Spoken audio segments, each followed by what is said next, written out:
What's up? This is Reluctant Nabi back again. Let me greet everybody real quick. Havorten Hardu Guda, Ola Oi to the main, Vasas Los Bonja Mizami, Kedu Bawani Konichiwa, Nihani Ama, Sani Bonani, Jumbo Habarigani. Assalamu alaikum and shalom. All right, so as we get this up here, all right, I want y'all to just get an understanding. And this is something a lot of the so-called black women may need to hear, because their ice is not always colder, or maybe their ice is colder when we talk about the treatment that the BAW get when they're with the YT man. Okay, and so basically, this comes for this reason. There has been a divestment movement amongst the BAW that they think started now, but it started with this woman way back when. That's where a lot of this stuff she made this popular. Came and posted on YouTube.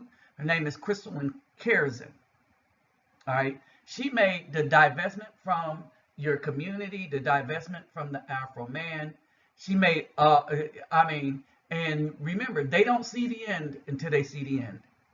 And this woman ended up being trashed, not being seen as credible, being seen as someone that just hate the Afro man. She had her first daughter from one, and news on the street, I don't know, don't really care, but the news on the street is that she's with a black man now. I can't say brother, because if there was one woman that we should stay away from and let the Most High get him, this is it.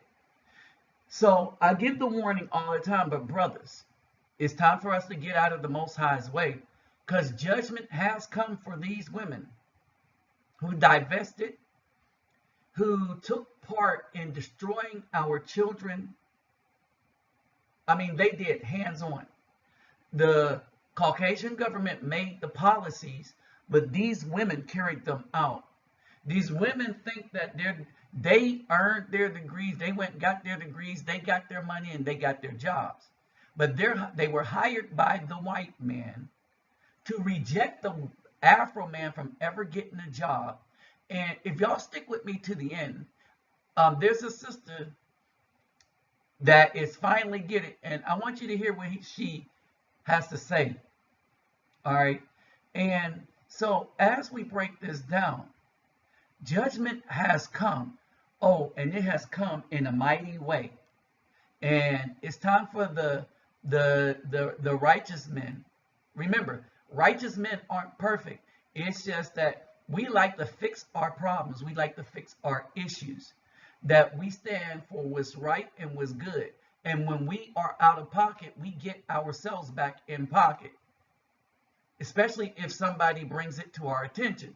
Why? Because we're righteous. And that's what the Most High called us to be, righteous. When we see something wrong with ourselves, we fix ourselves. When we see something wrong, we judge that and fix that thing. All right. Remember, I pointed out in Ezekiel, we're supposed to judge everything. The Son of Man, that's us who were born by men or from a man. We came from the seed of a man. All right. So let me remind y'all that, this channel does a lot of work in the community. So if you would like to help, my PayPal and Cash App is in the description box. All right. Don't forget to hit the thumbs up button. And if you haven't subscribed, subscribe. But remember this, before you donate a dime to anyone, make sure all your stuff is in order first. Make sure you got your ducks in a row first. Make sure you got your finances to take care of your bills. Now, if you have an abundance and you want to support what somebody does, then do that. But I will say this, I will add this.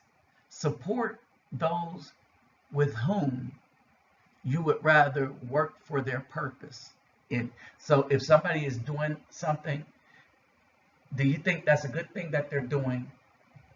And would you physically like to help if you were able to? All right. Some things, it's just people talking, and people just donate to hear people talk. All right. That's one thing. But if you want to donate to people of action, make sure you agree with the action or the things that they are doing before you just donate. All right. Research the videos. See what people are about. All right. So let's move on.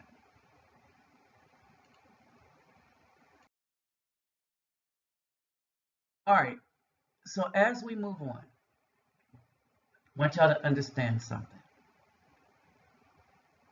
What's egregious, as you see in my title, is not that these men turn on them when they get with them, because a lot of them are with these women to keep them or make them enemies against us. Remember how it works. The Caucasian man gave that woman the degree. Then he gave her the job. She was not working in the house helping the man build a farm for the children so that they could have something to eat and stuff. No, she trained everybody to work for the Caucasian man. So they're making billions, and from the billions they made, they are now destroying the earth. But they're okay with it. There is only now some concern now that things are coming back on them. Pay attention to this. Like you get the fuck out. You know what? That's what Trump should do. The second he's elected, give all you motherfucking your tickets back. You don't like it? Peace. Black Lives Matter, go matter the fucking Ghana.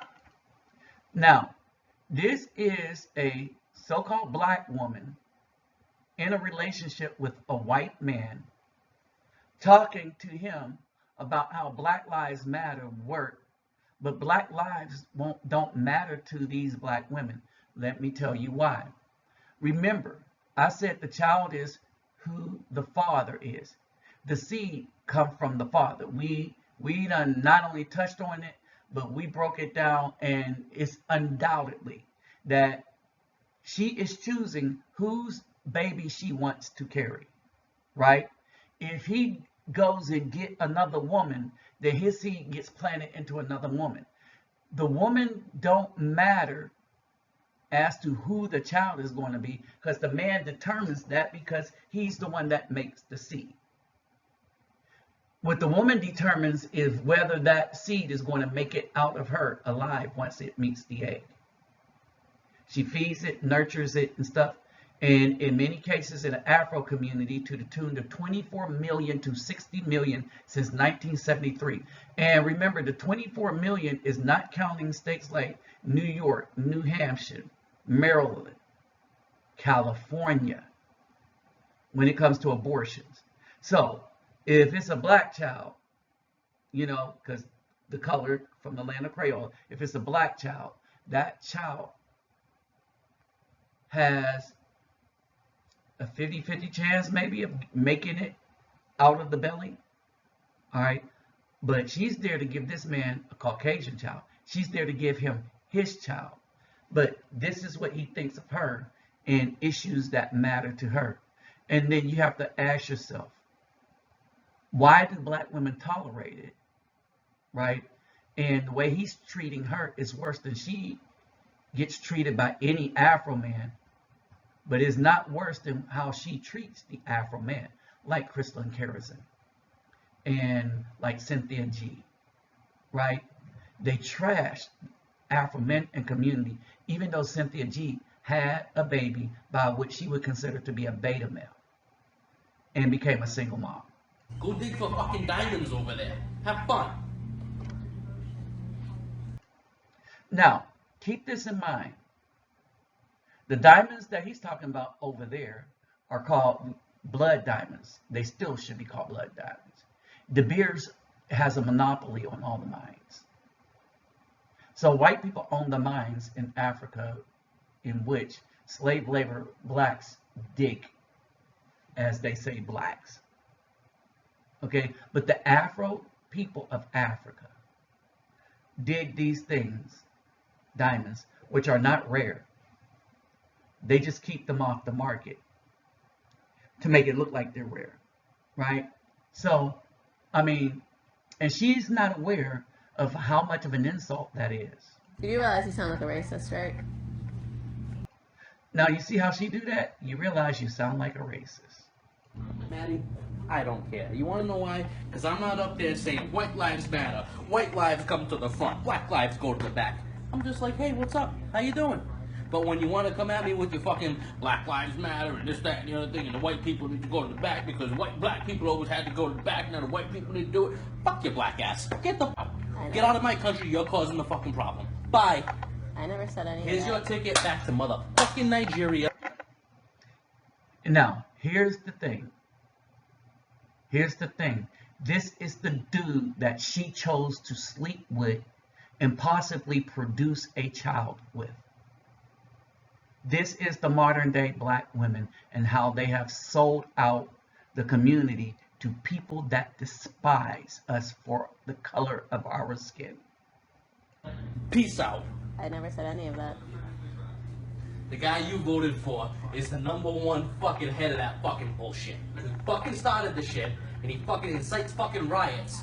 When he said, I support the Black Lives Matter movement, that's it. You're done. You're done. All right? So I want y'all to understand that. Y'all get it?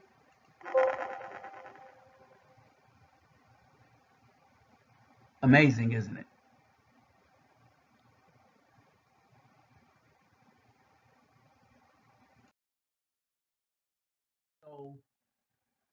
So while those women were okay, while generally black women are okay with taking all those insults from the Caucasian man, being called the N-word, in that video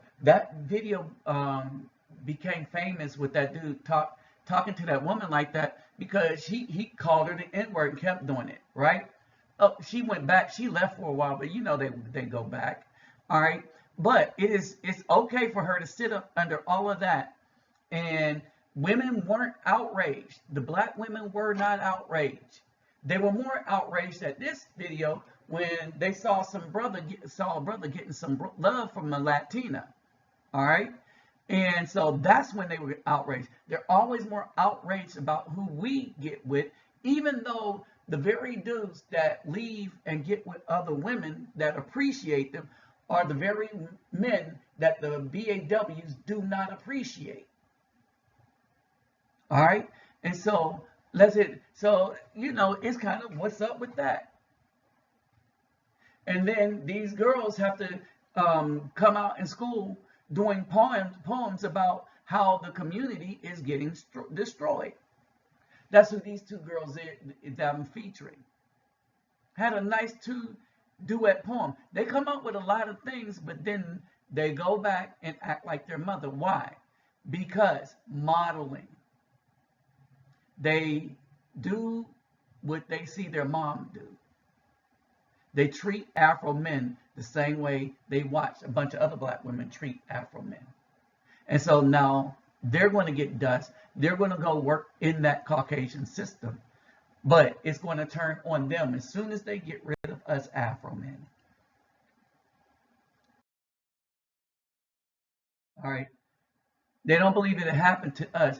This thing has been promoted in Hollywood, the infidelity of the BAW. The BAW is being promoted as the Caucasian man's 304. Understand this. And they're okay with it, just so long as it destroys the Afro man. But there is something they don't get. Y'all wait for it. All right. Okay, now I want y'all to pay attention to this. On April 18th in 2021, in Hopkinton, Massachusetts, on Sunday morning, a jogger was running by in the woods when they saw a 16-year-old African-American queen, Mikayla Miller, hanging and tied to a tree with a belt around her neck. The night before, 1,300 steps from where she was hanging, exactly a mile from her house, she had an altercation with 5 white girls, one being one of her exes. Now, understand what she just said. She had by herself as a black girl an altercation with 5 white girls, and one of the white girls was her ex. When I say there are a lot of things they bring on themselves, this would be one of them things. As tragic as this is, as heinous as the crime is, as unforgivable as it is for the police not to investigate, this girl got to this point by who she was hanging with, the relationship that she was having with them, and then deciding just how bad this fight got. Pay attention. That had started as a verbal altercation and progressed into a physical one that her mother had to intervene. Okay? She got into a verbal altercation, then a physical altercation, then her mom jumped in. You don't hear nothing about a dad, huh? No man is in this. And I don't think what happened to this girl here, I don't think them 5 white girls hoisted her up into that tree. Bet you their fathers or brothers did. Think about it. We don't know because, again, they didn't investigate.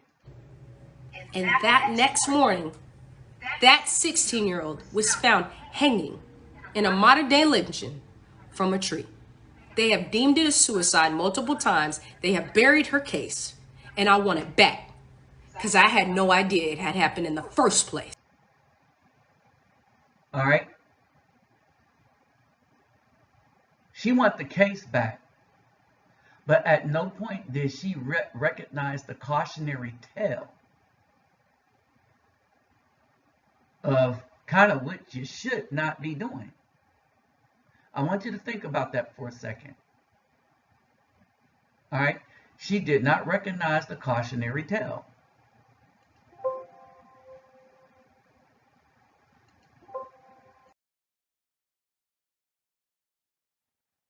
Okay, now, pay attention to this woman right here. This is going to be deep. I'm going to kind of leave it alone and let her speak for it. Do you understand how a nation is destroyed?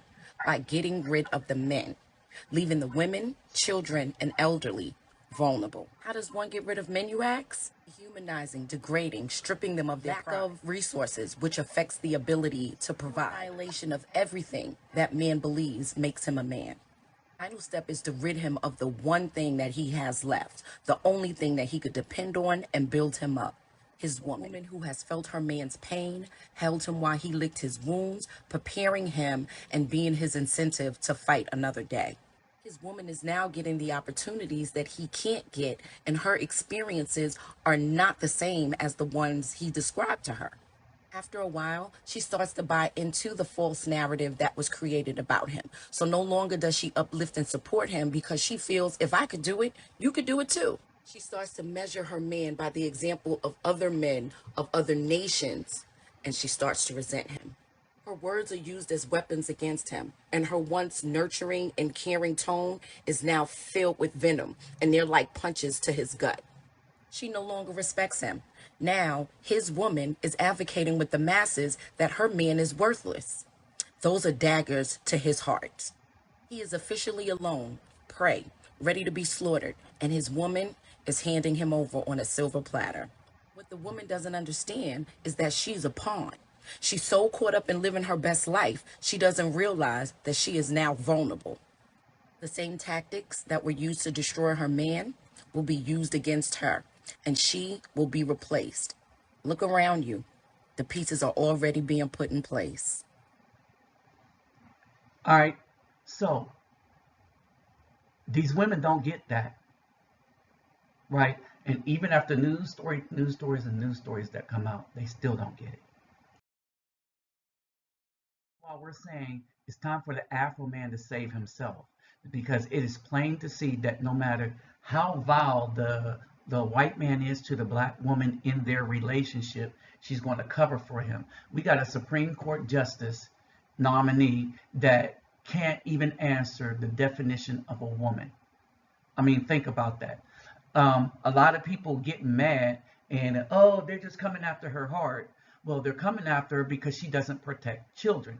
But a lot of immoral Afro so-called black people are okay with a woman not protecting children. Well, let's be fair. In our cases, most of our children are aborted, from 24 million to about 60 million when you count, since 1973, when you count all the states. But that 24 million is not counting California, New York, New Hampshire, New York, California, New Hampshire, Maryland. Come on now. You add what they've done since 73, it's probably closer to 70 million. All right, but y'all need to pay attention to this. It's like a drug to them. Destroying the Afro man is like a drug, and it's like that hell of a drug. But they live their best life. But like the cocaine, it ends up destroying them, even though it's the thing that gave them fun. Brothers are tired. We're out. And this is why we're telling them, welcome to the wall. We're done. It's over. And it's a no depolicing zone as well. I'm glad, many of you are glad that's back. All right. And that goes to the thug fizzles and all the rest of them simps.